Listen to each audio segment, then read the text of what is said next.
കർത്താവ് നിങ്ങളോട് കൂടെ. അങ്ങയും ആത്മാവോടും കൂടെയും. മത്തായിയുടെ വിശുദ്ധ സുവിശേഷത്തിൽ നിന്നുള്ള വായന. കർത്താവേ, അങ്ങേക്ക് മഹത്വം.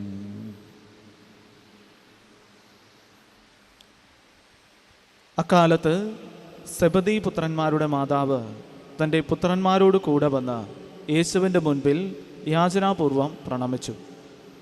അവൻ അവളോട് ചോദിച്ചു, നിനക്ക് എന്താണ് വേണ്ടത്? അവൾ പറഞ്ഞു, നിന്റെ രാജ്യത്തിൽ എൻ്റെ ഈ 2 പുത്രന്മാരിൽ ഒരുവൻ നിന്റെ വലതുവശത്തും അപരൻ ഇടതുവശത്തും ഇരിക്കുന്നതിന് കൽപ്പിക്കണമേ.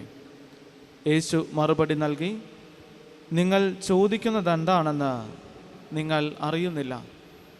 ഞാൻ കുടിക്കാൻ പോകുന്ന പാനപാത്രം കുടിക്കാൻ നിങ്ങൾക്ക് കഴിയുമോ? അവർ പറഞ്ഞു, ഞങ്ങൾക്ക് കഴിയും.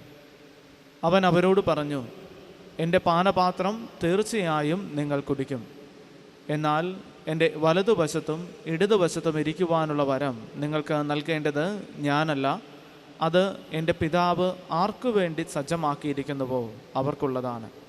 ഇത് കേട്ടപ്പോൾ ബാക്കി 10 പേർക്കും ആ 2 സഹോദരന്മാരോട് അമർഷം തോന്നി.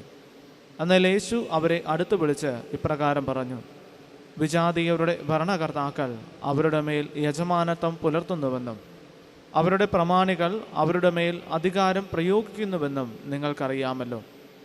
എന്നാൽ നിങ്ങളുടെ ഇടയിൽ അങ്ങനെയാകരുത്. നിങ്ങളിൽ വലിയവനാകാൻ ആഗ്രഹിക്കുന്നവൻ നിങ്ങളുടെ ശുശ്രൂഷകനും നിങ്ങളിൽ ഒന്നാമനാകാൻ ആഗ്രഹിക്കുന്നവൻ നിങ്ങളുടെ ദാസനുമായിരിക്കണം. ശുശ്രൂഷിക്കപ്പെടാനല്ല, ശുശ്രൂഷിക്കാനും അനേകരുടെ മോചനദ്രവ്യമായി സ്വജീവൻ കൊടുക്കുവാനും മനുഷ്യപുത്രൻ വന്നിരിക്കുന്നത് പോലെ തന്നെ. കർത്താവിൻ്റെ സുവിശേഷം. ക്രിസ്തുവേ, അങ്ങേക്ക് സ്തുതി.